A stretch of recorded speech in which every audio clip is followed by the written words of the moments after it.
We are learning the second unit of our syllabus. It is heads of income, and in that we are studying about the income from business and profession. In the previous lecture, we have solved the problem number 4, and now today we are going to solve the fifth and last problem of this unit. This is the problem on your screen. You can see. First of all, understand the problem and then we will solve it. So the given information it is the following is the receipts and payment account of Dr. Kiran Rakibe for the financial year 2020-21 from the additional information provided under compute his income from profession for the assessment year 2021-22. या ठिकाणी आपल्याला receipt and payment account दिलेलं आहे doctor किरण रकिबे यांचं financial year 2020-21 साठी आणि त्यावरनं आपल्याला assessment year 2021-22 साठी त्यांचं इन्कम फ्रॉम बिझनेस या ठिकाणी इन्कम फ्रॉम प्रोफेशन या ठिकाणी कॅल्क्युलेट करायचं आहे. So what is given first of all under the receipt side to balance brought down that is opening balance 10,000 to fees at clinic 2 lakhs to visit fees it is 1,50,000 to salary from college 1,76,000 to LIC policy matured it is 3 lakhs then to dividend from Indian company it is 1 lakh then to interest on debenture it is 50,000 then to rent of medical equipment it is 12,000 and then to sale of drugs 70,000 and at the end of the receipt side to fixed deposit matured it is 30,000. Okay, now under the payment side what is there? By clinic rent 1,08,000, by repairs and maintenance of clinic 28,000, by repayment of housing loan it is 3 lakhs, then by membership fees of doctors association it is 22,000, by purchase of drugs it is given 60,000, by income tax it is 10,000, then by public provident fund that is PPF it is 70,000, by LIC premium it is 16,000, by loan to friend it is 20,000, and at the end payment side closing balance is given there by balance carried down it is 4,64,000, and this account is tallied for both the sides it is 10,98,000. Then some information is also given. Under that number 1 it is stated that closing stock of drugs rupees 6,800, then number 2 outstanding salary of employees is rupees 30,000, then number 3 sale of drugs is made to patient म्हणजे जे काही drugs medicines ज्या विक्री केलेल्या आहेत त्या कोणासाठी आहेत? त्या सर्व पेशंट साठी आहेत. and at the end number 4 depreciation allowed on medical equipments rupees 7,000 आणि मेडिकल इक्विपमेंट वर 7,000 रुपये डेप्रिसिएशन हे अलाउड करण्यात आलेलं आहे. Okay, this is the given information and from this information now we have to solve this problem. Everyone understood the problem? First of all tell me and then we'll solve this one. Okay, now first of all give the heading there, computation of taxable income from profession of Dr. Kiran Rakibe for the assessment year 2021-2022. तर या ठिकाणी income from profession आपल्याला calculate करायचं आहे doctor किरण रकिबे यांचं, आणि या format मध्ये आपण इन्कम फ्रॉम प्रोफेशन या ठिकाणी कॅल्क्युलेट करणार आहोत. Okay, so first of all computation of taxable income from profession of Dr. Kiran Rakibe for the assessment year 2021-22, and in this format, the format that you know for the calculation of income from profession, professional receipts minus professional payment. म्हणजे पहिल्यांदा आपण काय करणार, सर्व professional रिसीटची total घेणार आणि मग त्यामधनं सर्व प्रोफेशनल रिसीट्स आपण वजा करणार. Okay, so professional receipts we have to find out from the receipt side. First of all जे आपल्याला रिसीट अँड पेमेंट अकाउंट या ठिकाणी दिलंय त्यामधनं आपण आता प्रोफेशनल रिसीट या ठिकाणी फाइंड आउट करू आणि ते आपण आपल्या फॉर्मॅट मध्ये मेन्शन करूया. So first of all opening balance brought down it is not considered, opening and closing balance that is not considered. Then next to fees at clinic, म्हणजे त्यांच्या क्लिनिकला जे पेशंट व्हिजिट केलेले आहे पेशंटने त्यांच्याकडनं त्यांनी फी घेतलेल्या आहेत. So it is related to the medical, he is the doctor and it is related to his profession, fees collected from the patient, that is related means what? That is professional receipt. So therefore, first of all, fees at clinic 2 lakhs. Okay. The next visit fees म्हणजे पेशंटला त्यांनी visit केलं पेशंटच्या घरी आणि त्या ठिकाणी पेशंटला चेक केलं आणि त्या पेशंटकडनं त्यांना 1,50,000 मिळालेले आहेत. So is it related to his profession? ही अमाऊंट त्यांच्या प्रोफेशनशी related? It is related, fully related. So therefore it is also professional receipt. Therefore mention there visit fees 1,50,000. 1,50,000. Now next, salary from college 1,76,000. He is the doctor, okay, and he is working in a college, in medical college, and from that he is getting the salary. Now tell me, is it related salary? Salary received from college. Is it related to the profession? आता salary from college जी मिळालेली आहे मग ती त्यांच्या प्रोफेशनशी relate आहे का? Is it the professional receipt? ही प्रोफेशनल रिसीट असू शकेल का?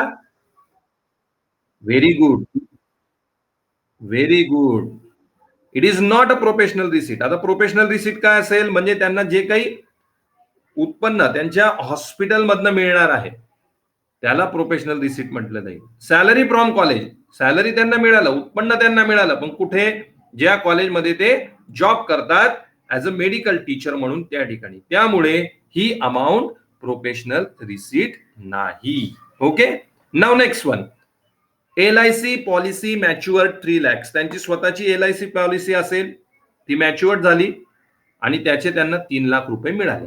Now it is related to the profession or not? Not. कारण की LIC पॉलिसी ही त्यांची वैयक्तिक होती, ती मॅच्युअर्ड झाली, त्याची अमाऊंट त्यांना मिळाली. त्याच्यामुळे या पॉलिसीच्या अमाऊंटचा काही या ठिकाणी संबंध असेल का प्रोफेशनशी त्यांच्या? No. So it is not the professional receipt. Now next, dividend from Indian company 1 lakh. त्यांनी काही अमाऊंट इन्व्हेस्ट केलेली असेल इंडियन कंपनीमध्ये आणि त्यावर त्यांना डिव्हिडंड मिळाला. Now is it related to the business? Is it related to the profession? That is also not related to the profession, कारण की ते त्यांच्या वैयक्तिक इन्व्हेस्टमेंटवर तो डिव्हिडंड त्यांना मिळालेला आहे. Then next, interest on debenture 50,000. Debenture मध्ये इन्व्हेस्टमेंट होती आणि त्यावर त्यांना इंटरेस्ट मिळालेला आहे. Is it related to the business? It is also not related to the business. Very good. Rent of medical equipment 12,000. त्यांच्याकडे काही मेडिकल इक्विपमेंट होते आणि ते त्यांनी रेंटने दिले आणि त्याचा रेंट त्यांना मिळालेला आहे. So it is related to the business or not? Profession or not? It is related to the profession, कारण की त्यांच्याकडचे मेडिकल इक्विपमेंट त्यांनी कुणाला तरी रेंटवर दिले असतील and therefore he received the rent and therefore it is related to his profession. So rent of medical equipment 12,000. Okay. And now next one, sale of drugs 70,000. त्यांनी drugs म्हणजेच काय मेडिसिन विकलेले आहेत आणि या ठिकाणी आपल्याला इन्फॉर्मेशन नंबर 3 मध्ये दिलेलं आहे. Sale of drugs is made to patient, म्हणजे त्यांचे जे कोणी पेशंट होते त्यांना त्यांनी मेडिसिन किंवा ड्रग्स त्यांच्याकडे असणारे विकले. So it is related to the profession or not? It is related to the profession, fully related to the profession. Therefore sale of drugs 70,000 mention there. And last one under the receipt side, fix deposit matured. त्यांच्या fix deposit म्हणजे बँकेत त्यांनी काहीतरी FD केलेली असेल, ती FD ची amount matured झाली आणि त्यांना मिळाली. So it is related to the profession or not? It is not related to the profession. Very good. And therefore now all professional receipt we have mention here. And now take down the total of this 2 lakh plus 1,50,000 plus 12,000 plus 70,000. If we take the total, we get the total 4,32,000. किती मिळेल आपल्याला total? 4,32,000. Is it correct, this total? Okay. So in this way we got the professional receipt. Now from professional receipt we have to deduct professional payment. आता या ठिकाणी सर्व professional receipt आपल्याला मिळाल्या, यामधनं आपण काय करणार? प्रोफेशनल पेमेंट वजा करणार. Payment, professional payments those are given under the payment side. कुठं असतील? पेमेंट साइडला. तर बघूया आपण कुठले आहेत ते आता. Clinic rent 1,08,000. त्यांचं जे क्लिनिक आहे त्यासाठी त्यांनी रेंट पे केला. त्यांचं जे हॉस्पिटल असेल, क्लिनिक असेल, त्याचा रेंट त्यांनी पे केला. It is related to the business? Sorry, it is profession. That is the profession payment. So clinic rent 1,08,000. Now next one, repairs and maintenance of clinic, त्यांचं जे क्लिनिक आहे ते क्लिनिकसाठी त्यांनी रिपेअर्स अँड मेंटेनन्स केलेलं आहे.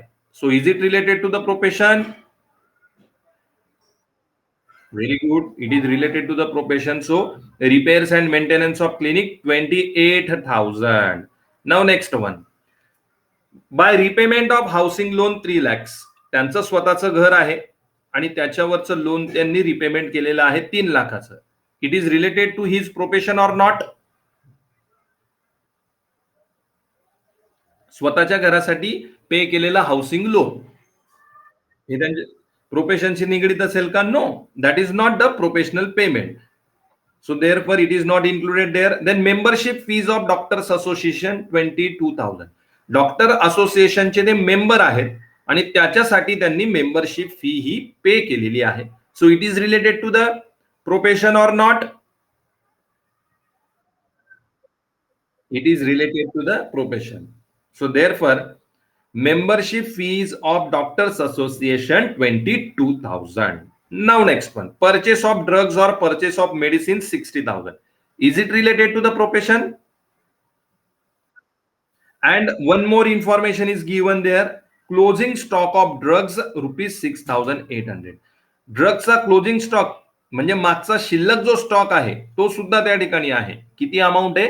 6,800. त्यामुळे जी professional payment आपण या ठिकाणी या ड्रग्स इन्क्लूड करणार आहोत तर आपल्याला त्या ठिकाणी क्लोजिंग स्टॉक त्यामधनं मायनस करावा लागेल. So therefore purchase of drugs किती? 60,000 चे परचेस केले आणि त्यामध्ये शिल्लक म्हणजे जो क्लोजिंग स्टॉक किती होते? 6,800. 60,000 minus 6,800 and therefore how much amount comes for a professional payment? 53,200. 53,200. Okay, now next one. Income tax 10,000. त्यांच्या पर्सनल इन्कम वर त्यांनी इन्कम टॅक्स पे केलेला आहे. So is it related to the profession? No. Personal income, वैयक्तिक income, वैयक्तिक income वर pay केलेला income tax हा प्रोफेशनशी संदर्भात नाही, त्यामुळे ही प्रोफेशनल पेमेंट नाही. Okay. The next, public provident fund 70,000. त्यांनी स्वतःचं त्यांचं पीपीएफ अकाउंट असेल आणि त्या ठिकाणी त्यांनी 70,000 रुपये पे केलेले आहेत. Is it related to his profession? Not related. Very good. LIC premium, LIC premium 16,000. त्यांनी स्वतःची एलआयसी पॉलिसी घेतली आणि त्याच्यावर त्याचा प्रीमियम त्यांनी पेड केलेला आहे. किती? 16,000 अमाऊंटचा. Is it related to his profession? Not related. Very good. And less loan to friend 20,000. त्यांच्या मित्राला त्यांनी लोन दिलं 20,000चं. Now is it related to the profession? Not related. And final one is by balance carried down means closing stock. That is not consider. Okay. तर अशा प्रकारे payment आपण सर्व या ठिकाणी मेन्शन केलेले आहेत पेमेंट साईडवर. आता आपण ऍडजस्टमेंट मध्ये बघूयात काही पेमेंट या ठिकाणी मेन्शन करायचे राहिलेत का. क्लोजिंग स्टॉक ऑफ ड्रग्स आपण या ठिकाणी मेन्शन केला. Outstanding salary of employees is rupees 30,000. त्यांच्या एम्प्लॉईज साठी त्यांच्याकडे 30,000 रुपये सॅलरी ही आउटस्टँडिंग आहे. So it is related to his profession or not? It is related, कारण की एम्प्लॉईजला त्यांनी सॅलरी पे करायची आहे आणि ती बाकी राहिलेली आहे किती? 30,000 रुपये. So mention it. Outstanding salaries of employees 30,000. Okay. And next, depreciation allowed on medical equipment rupees 7,000. त्यांच्याकडे जे मेडिकल इक्विपमेंट आहे त्याच्यावर 7,000 रुपये डेप्रेसिएशन हे अलाउ करण्यात आलेलं आहे. That is also the professional payment. So therefore depreciation on medical equipment 7,000. 7,000. Okay. So all the professional payments are mention. सर्व प्रोफेशनल पेमेंट्स या ठिकाणी मेन्शन केले आपण. Now take down the total of this and it comes to rupees 2,48,200. 2,48,200. Is it correct? Okay. Very good. Now from the professional receipts deduct this professional payment. So professional receipts 4,32,000 minus professional payment 2,48,200 and therefore we got the taxable income from profession here 1,83,800. 1,83,800. Is it correct?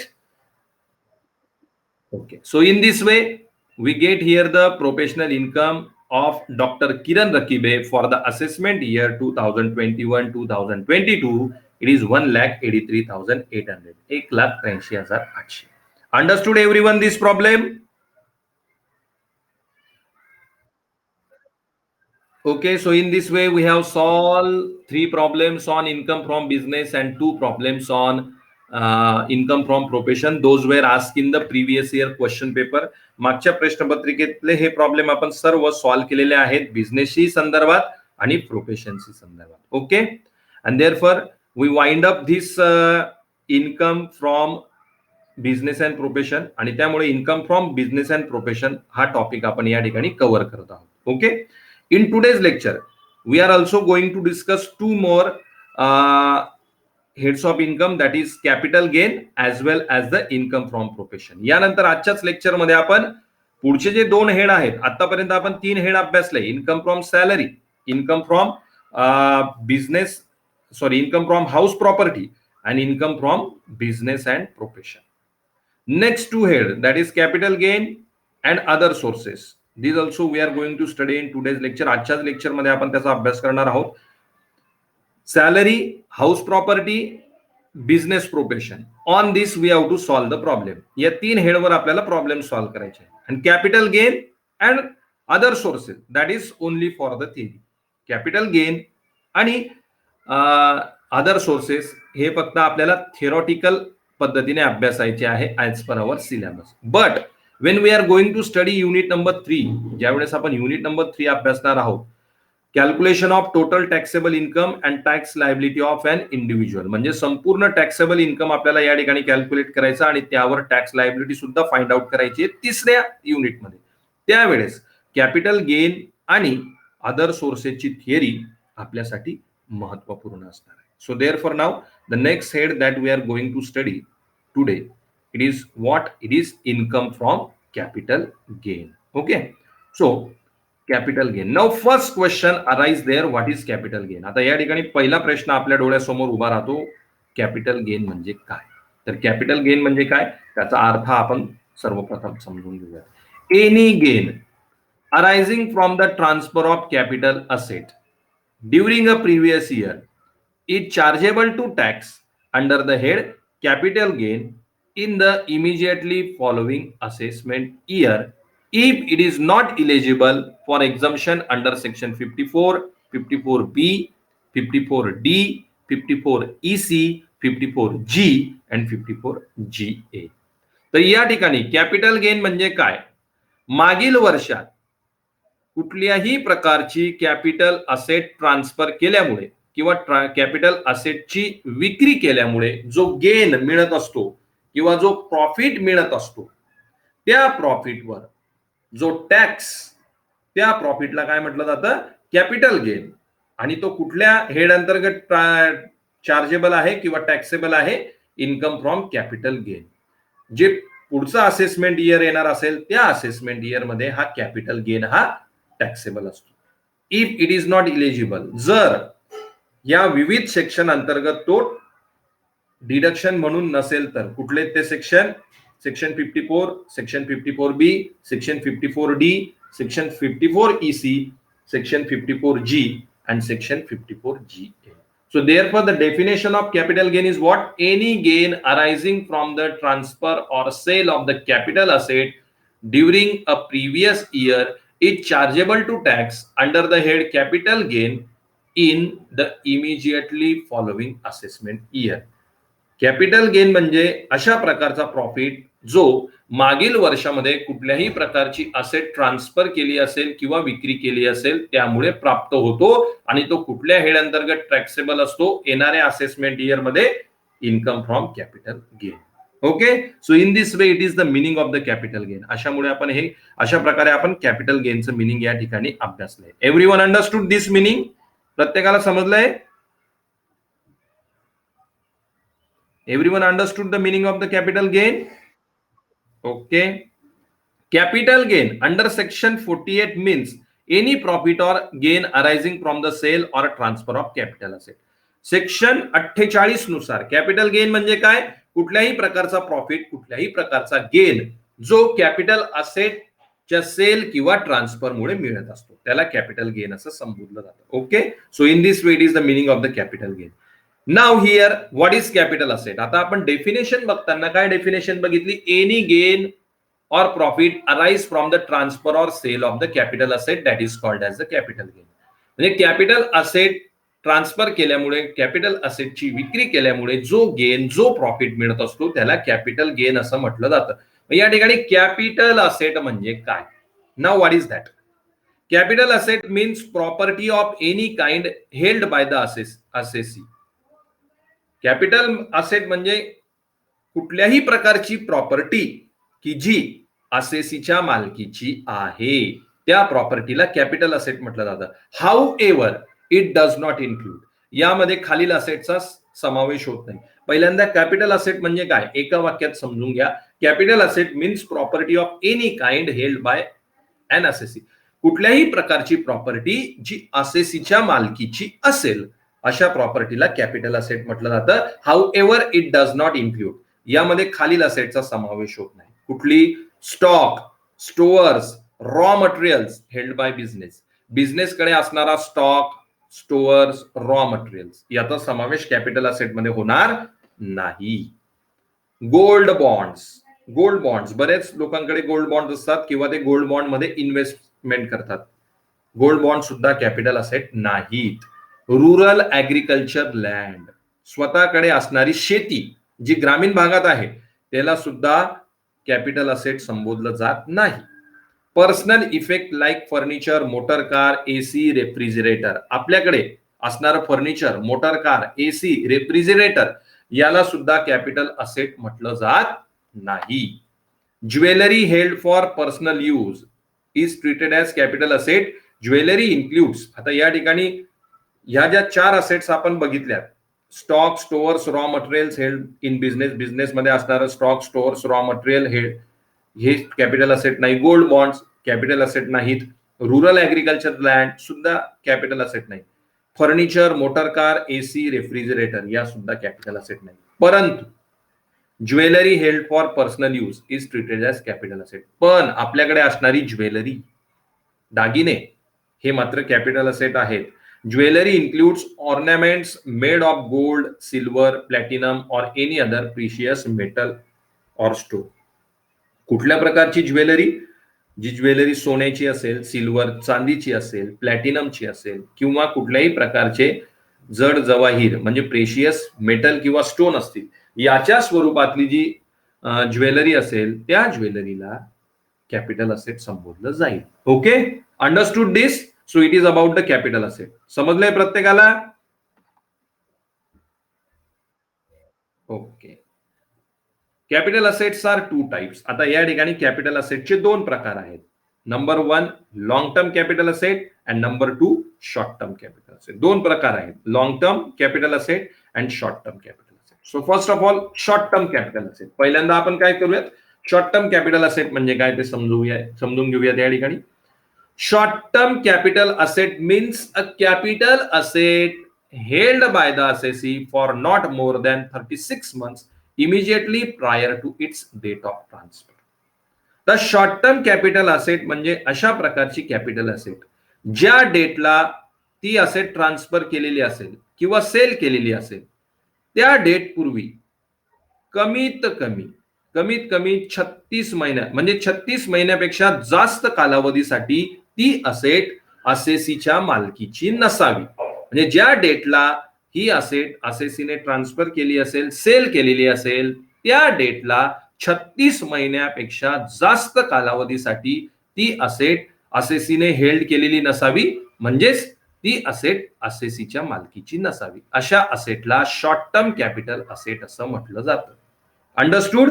म्हणजे ज्या डेटला त्याची विक्री केली किंवा ज्या डेटला ती असेट ट्रान्सफर केली त्या डेटला 36 महिने कालावधीपेक्षा ती असेट असेसीने हेल्ड केलेली नसावी, अशा असेटला शॉर्ट टर्म कॅपिटल असेट असं म्हटलं जातं. Everyone understood the meaning of the short term capital asset. Okay, how ever, आता यामध्ये पुढे बघा, how ever the following asset are treated as short term capital asset if they are held for not more than 12 months. आता खाली काही asset आपल्याला दिलेले आहेत, म्हणजे तुमच्या समोर आता स्क्रीनवर दिसतील तुम्हाला, या असेट जर असेसीने 12 महिन्यापेक्षा जास्त कालावधीसाठी हेल्ड केलेल्या नसतील तर त्या असेटला शॉर्ट टर्म कॅपिटल असेट असं संबोधलं जाणार आहे. आता कुठल्या आहेत ते asset? Equity or preference shares in company. कुठल्याही कंपनीचे इक्विटी किंवा प्रेफरन्स शेअर हे 12 महिन्यापेक्षा जास्त कालावधीसाठी असेसीने हेल्ड केलेले नसतील तर त्याला शॉर्ट टर्म कॅपिटल असेट म्हटलं जाईल.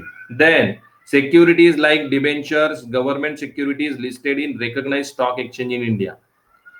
गव्हर्नमेंट सिक्युरिटी असतील, डिबेंचर्स असतील, हे जर असेसीने 12 महिन्यापेक्षा जास्त कालावधीसाठी हेल्ड केलेले नसतील तर त्यांना सुद्धा शॉर्ट टर्म कॅपिटल असेट असं म्हटलं जाणार आहे. युनिट्स ऑफ युटीआय म्हणजे युनिट ट्रस्ट ऑफ इंडिया, याची जी काही इन्व्हेस्टमेंट असेल ती इन्व्हेस्टमेंट असेसीने 12 महिन्यापेक्षा जास्त कालावधीसाठी हेल्ड केलेली नसेल तर त्याला सुद्धा शॉर्ट टर्म कॅपिटल असेट म्हटलं जाईल. युनिट्स ऑफ म्युच्युअल फंड म्हणजे म्युच्युअल फंड मधली गुंतवणूक असेल ती जर असेसीने 12 महिन्यापेक्षा जास्त कालावधीसाठी हेल्ड केलेली नसेल तर त्याला सुद्धा शॉर्ट टर्म कॅपिटल असेट असं संबोधलं जाणार आहे. So in this way these are the 4 assets.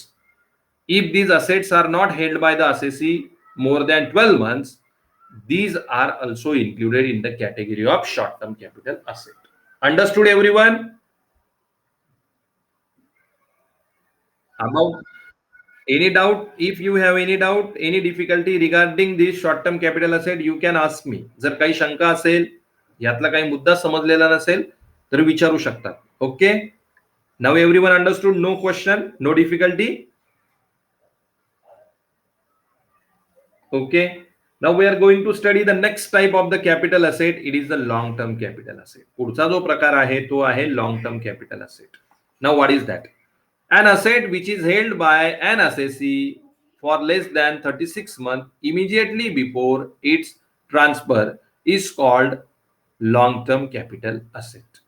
Okay, 36 months कालावधीपेक्षा जास्त कालावधीसाठी, 36 months पेक्षा जास्त कालावधीसाठी, here the word is wrongly mentioned, more than. Okay, the asset which is held by the assessee more than 36 months म्हणजे 36 महिने म्हणजेच किती, 3 वर्षापेक्षा जास्त कालावधीसाठी जी असेट असेसीच्या मालकीची असेल त्या असेटला काय म्हटलं जाणार आहे? Long term capital asset.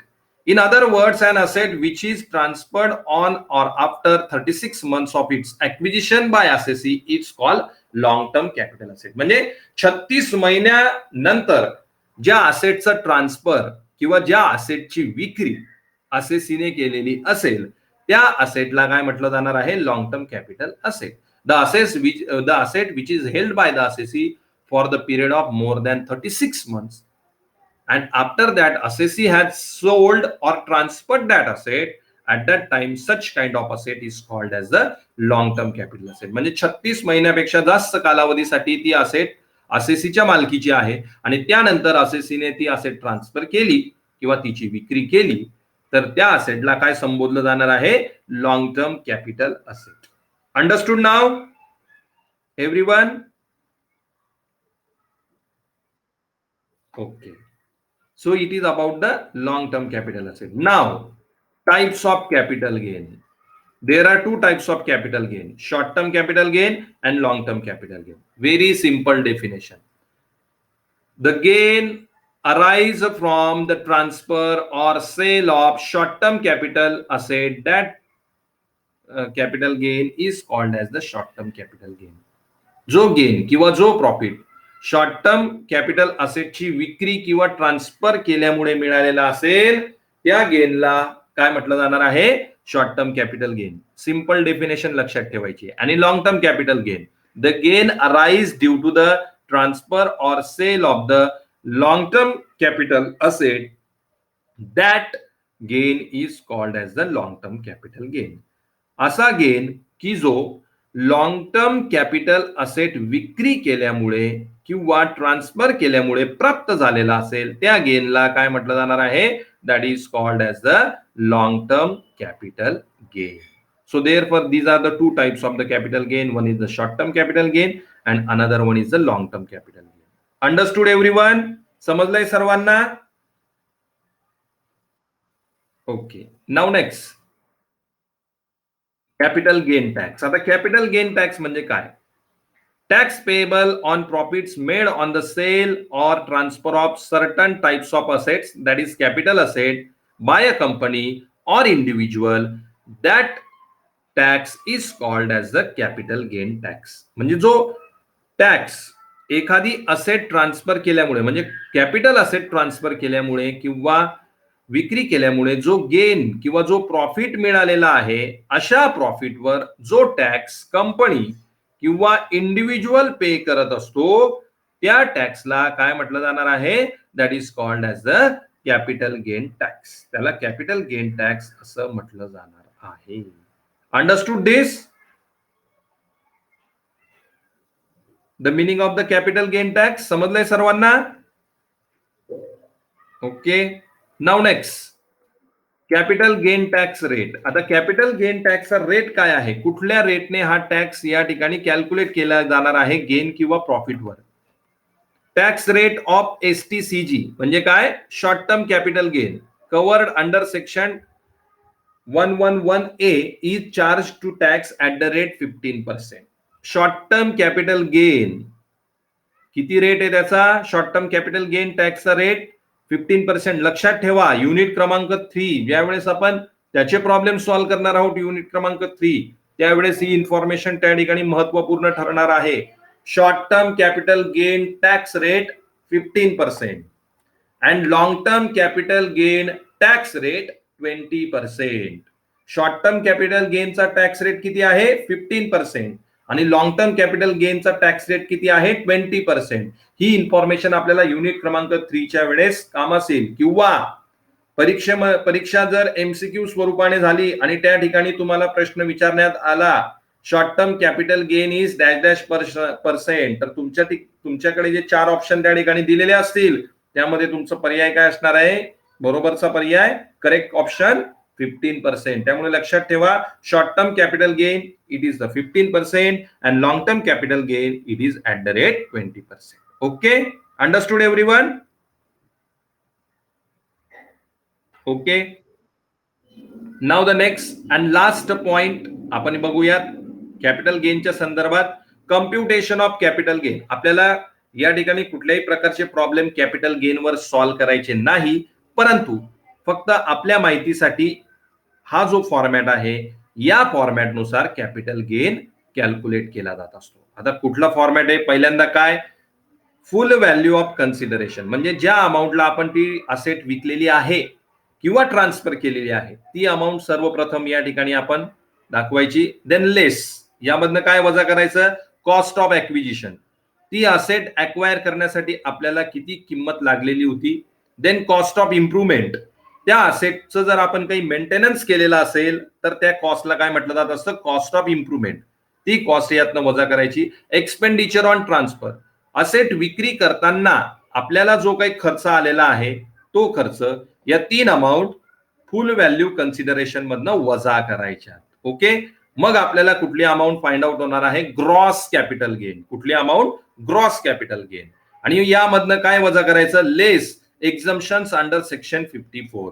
Section 54 मध्ये ज्या डिडक्शन किंवा एक्झम्पशन आपल्याला मिळणार आहेत त्या वजा करायच्या आणि मग त्या डिडक्शन ग्रॉस कॅपिटल गेन मधनं वजा केल्यानंतर जी फायनल अमाऊंट आपल्याला या ठिकाणी मिळणार आहे, that is called as the taxable capital gain. याला काय म्हटलं जाणार आहे? Taxable capital gain. Understood? So in this way it is a format of the computation of capital gain. अशा प्रकारे या फॉर्मॅटमध्ये कॅपिटल गेन हा कॅल्क्युलेट केला जात असतो. Understood everyone? समजलंय सर्वांना? Okay, so all these points about the capital gain. अशा प्रकारे हे सर्व थेरी पॉइंट कॅपिटल गेनशी संदर्भात आहेत. That is the 4th head under the taxable heads. Taxable head जे आपण अभ्यासात आहोत त्याच्यापैकी हे 4th हेड आहे capital gain. And now the last one, number 5, it is the income from other sources. जे शेवटचं हेड आपण आता या ठिकाणी अभ्यासणार आहोत ते आहे income from other sources. We are this head is only for theory. हे सुद्धा आपल्याला फक्त थिअरॉटिकली अभ्यासायचं आहे. Now this is the last head of income. हे शेवटचं हेड आहे इन्कमचं. Income from other sources that is taxable. Now what is that? What is income from other sources? आता या ठिकाणी इन्कम फ्रॉम अदर सोर्सेस म्हणजे काय हे आपण सर्वप्रथम समजून घेऊया. This is the residual head of charge of income. हे रेसिड्युअल हेड आहे की जे वरच्या कुठल्याही चार हेड मध्ये समाविष्ट नाही. Where a source of income does not specifically fall under any one of the other heads of income, that is income from salary, income from house property, income from business and profession and income from capital gain. म्हणजे हे जे चार head आहेत या चार head अंतर्गत जे income taxable नसेल ते इन्कम कुठल्या हेड अंतर्गत ग्राह्य धरलं जाणार आहे? Under the other sources. Such income is to be brought to charge under section 56 under head of income from other sources. The income which is not taxable under the salary, house property, business and profession and capital gain, all that income is charged to income tax as per the section 56, and that head of income is called as the income from other sources. Salary, house property, business profession, capital gain या चार head अंतर्गत जे income taxable नसेल ते income section 56 नुसार income from other sources म्हणून taxable आहे आणि याच हेडला काय म्हटलं जाणार आहे? Income from other sources. According to section 56 of the income tax act, the following three conditions need to be satisfied for a receipt to be categorized as income from other sources. Income tax कायदा 1961 section 56 नुसार income from other sources मध्ये income taxable ठरवण्यासाठी या तीन condition पूर्ण होणं या ठिकाणी आवश्यक आहे. Now which are those three condition? There is an income. पहिल्यांदा म्हणजे इन्कम त्या ठिकाणी जनरेट व्हायला हवं. नंबर सेकंड, दुसरी condition, such income is not exempted under any other provisions of the income tax act. आणि हे उत्पन्न इन्कम टॅक्स ऍक्ट नुसार कुठल्याही प्रोव्हिजन अंतर्गत एक्झम्प्टेड असायला नको. And last one, such income cannot be charged as salary, income from house property, profit and gains from business or profession or capital gain. आणि हे उत्पन्न salary, house property, business profession आणि capital gain या चारही head अंतर्गत taxable असायला नको. या तीन कंडिशन ज्या वेळेस सॅटिस्फाय होतील त्या इन्कमला सेक्शन 56 नुसार काय म्हटलं जाणार आहे? Income from other sources. Understood this? Okay. So it is the meaning and definition of the income from other sources. Now income from other sources list. आता या ठिकाणी कुठले इन्कम हे अदर सोर्सेस इन्कम आहेत आणि ते कशा प्रकारे टॅक्सेबल आहे त्याची एक यादी, त्याची एक लिस्ट आपण बघूयात. यामधले इन्कम तुम्ही लक्षात ठेवण्याचा प्रयत्न करायचा आहे, कारण की ज्या वेळेस आपण तिसऱ्या युनिट मधले प्रॉब्लेम सॉल्व्ह करू त्या ठिकाणी जे इन्कम आपल्याला दिलेले असतील त्यापैकी इन्कम फ्रॉम अदर सोर्सेस कुठले या लिस्टद्वारे ते इन्कम फ्रॉम अदर सोर्सेस आपल्याला त्या ठिकाणी आयडेंटिफाय करता येणार आहे. So now this is the list. Number 1, interest on securities of central government और स्टेट गव्हर्नमेंट. आपण ज्या सिक्युरिटी सेंट्रल गव्हर्नमेंट, स्टेट गव्हर्नमेंटकडे आहेत त्यावर मिळालेलं इंटरेस्ट हे इन्कम फ्रॉम अदर सोर्सेस आहे आणि त्याची टॅक्सेबिलिटी कशी असेल? Fully taxable. या सेक्शन अंतर्गत फुल्ली टॅक्सेबल असतील. Number second, interest on national saving certificate NSC, national saving certificate वर मिळणारा interest that is also fully taxable. Okay. Number 3, interest on debenture, bonds issued by statutory corporation और cooperative society और public sector company. म्हणजे जे debentures आहेत कुणाचे? Statutory कॉर्पोरेशनचे, cooperative society, public sector कंपनीचे, त्यावर मिळणारं interest that is income from other sources and fully taxable, पूर्ण टॅक्सेबल असेल. Number 4, interest on sum deposited under national pension scheme. National pension scheme मध्ये जी अमाऊंट डिपॉझिट केलेली आहे त्यावर मिळणारं interest that is also fully taxable, पूर्णतः taxable असेल and that is also income from other sources. Then interest on sum deposited under post office saving scheme or time deposit. Post office saving scheme किंवा time deposit मध्ये जी amount deposit केलेली आहे त्यावर मिळणारा interest that is income from other sources. But त्यामध्ये condition आहे, त्यापैकी काही उत्पन्न एक्झम्प्टेड असेल आणि उर्वरित उत्पन्न हे टॅक्सेबल असेल. किती एक्झम्प्टेड असेल? Exempted up to 3,500 in in normal situation and in case of joint venture, आणि जॉईंट व्हेंचर मध्ये जर आपण ही गुंतवणूक केलेली असेल, how much is exempted? 7,000 is exempted and rest of the amount, जी उर्वरित अमाऊंट असेल ती टॅक्सेबल. देन नेक्स्ट, ही इन्फॉर्मेशन सर्वात महत्वाची आहे. ही इन्फॉर्मेशन बऱ्याच प्रॉब्लेम मध्ये आपल्याला दिलेली असेल, युनिट क्रमांक 3 मध्ये, व्यवस्थित लक्षात ठेवा.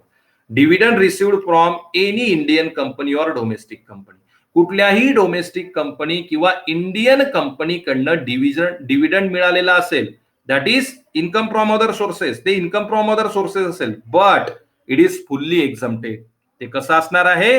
पूर्णतः एक्झम्प्टेड असेल, त्यावर टॅक्स भरण्याची गरज राहणार नाही. लक्षात ठेवा ही इन्फॉर्मेशन. युनिट क्रमांक 3 मध्ये आपल्याला बऱ्याच प्रॉब्लेम मध्ये ही इन्फॉर्मेशन दिलेली असणार आहे. Then next, dividend received from foreign company or cooperative society. Cooperative society किंवा फॉरेन कंपनीकडनं मिळालेला dividend, that is income from other sources and that is fully taxable, पूर्णतः टॅक्सेबल असेल. Then next, this is also remember, ही सुद्धा information लक्षात ठेवायची आहे. Dividend on preference shares or equity shares, equity share किंवा प्रेफरन्स शेअर्स वर मिळालेला dividend, it is income from other sources. हे इन्कम फ्रॉम अदर सोर्सेस असेल, but it is fully exempted, पण हे पूर्णतः एक्झम्प्टेड आहे. Then next, interest on bank deposit or company deposit. Company deposit असतील, बँक डिपॉझिट असेल, त्यावर मिळणारा interest other sources and it is fully taxable, पूर्णतः टॅक्सेबल असेल. रॉयल्टी फ्रॉम बुक्स, जे पुस्तक लिहिलेले आहेत त्यावर मिळणारी royalty, income from other sources and it is fully taxable, पूर्णतः टॅक्सेबल असेल. Income from UTI or mutual fund, unit trust of India किंवा म्युच्युअल फंडवर मिळालेलं उत्पन्न, that is also other sources income and it is fully taxable, पूर्णतः taxable असेल. Winnings from crossword puzzle, card games, lotteries, horse races, game shows, subletting activities etcetera. Lottery पासून मिळणारं उत्पन्न, crossword puzzle पासून मिळणारं उत्पन्न, कार्ड गेम, पत्ते खेळून मिळणारं उत्पन्न, हॉर्स रेसेस यावर मिळालेलं उत्पन्न, गेम शोज म्हणजे जे कोण बनेगा करोडपती किंवा तत्सम जे गेम शोज आहेत त्यामधून मिळालेलं उत्पन्न, सबलेटिंग ऍक्टिव्हिटीज म्हणजे सट्टा खेळून मिळालेलं उत्पन्न, या प्रकारचे सर्व उत्पन्न इन्कम फ्रॉम अदर सोर्सेस आहेत and that is fully taxable, पूर्णतः टॅक्सेबल असेल. Okay. The next one, family pension amount. Family pension amount जी आहे that is also income from other sources, but there is a exemption condition. त्या ठिकाणी एक्झम्पशन condition आहे, जे उत्पन्न मिळालेलं आहे त्यापैकी किती एक्झम्प्ट असेल? 1/3 ऑफ रिसिव्ड अमाऊंट, जी अमाऊंट रिसिव्ड झालेली आहे त्याच्या 1/3 ऑर 15,000 किंवा 15,000 विच एव्हर इज लेस. या दोघांपैकी जी अमाऊंट लेस असेल ती अमाऊंट मिळालेल्या अमाऊंट मधनं एक्झम्पशन मिळेल आणि उर्वरित अमाऊंट ही टॅक्सेबल असेल. Then next, number 14, income of scientific research association, professional association, trade union. म्हणजे सायंटिफिक रिसर्च असोसिएशन असतील, फॉर एक्झाम्पल इस्रो ही भारताची अवकाश संशोधन संस्था आहे. देन प्रोफेशनल असोसिएशन म्हणजे ICWA, त्यानंतर institute of chartered accountant of India, ICAI, किंवा ट्रेड युनियन म्हणजे कामगार संघटना, यांचं जे काही इन्कम असेल that is the other sources and it is taxable, ते टॅक्सेबल असणार.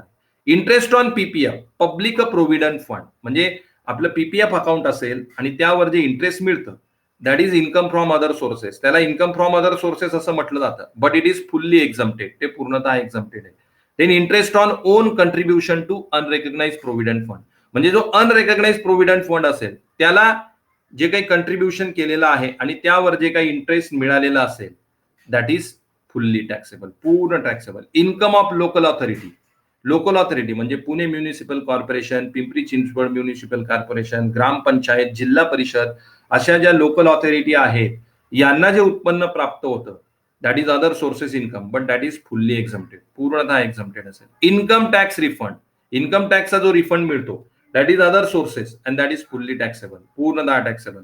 Share of profit from firm कडनं म्हणजे जी पार्टनरशिप फर्म असेल त्या पार्टनरशिप फर्म कडनं पार्टनरला जो प्रॉफिट शेअर मिळतो that is other sources income and that is fully exempted. Gift from friend or gift received from relative, कोणी रिलेटिव्ह असेल कोणी फ्रेंड असेल त्याकडनं जर गिफ्ट मिळालेलं असेल that is other sources income and that is fully taxable. And last one, examination remuneration from university, म्हणजे जे प्राध्यापक असतील, जे टीचर असतील, त्यांना विद्यापीठाकडनं जे एक्झामिनेशनचं रेम्युनरेशन मिळतं, that remuneration is other sources income and that is fully taxable. So in this way, these are some incomes, those are included under the other sources and this is the taxability of that. असे काही उत्पन्न आपण बघितले की ज्याचा समावेश हा other sources मध्ये होतो आणि त्याची टॅक्सेबिलिटी सुद्धा आपण या ठिकाणी बघितली. Everyone understood all this list? समजली सर्वांना ही list? Okay. So it is about the income from other sources. अशा प्रकारे हे मुद्दे इन्कम फ्रॉम अदर सोर्सेसचे आहेत. So in this way we have completed all the 5 heads, that is salary, house property, business profession, capital gain and other sources. अशा प्रकारे आपण सर्व 5ही हेडचा अभ्यास केलेला आहे. And the second unit heads of income is completed here. आणि अशा पद्धतीने आपलं दुसरं जे युनिट आहे हेड्स ऑफ इन्कम या ठिकाणी पूर्ण झालेलं आहे. ओके.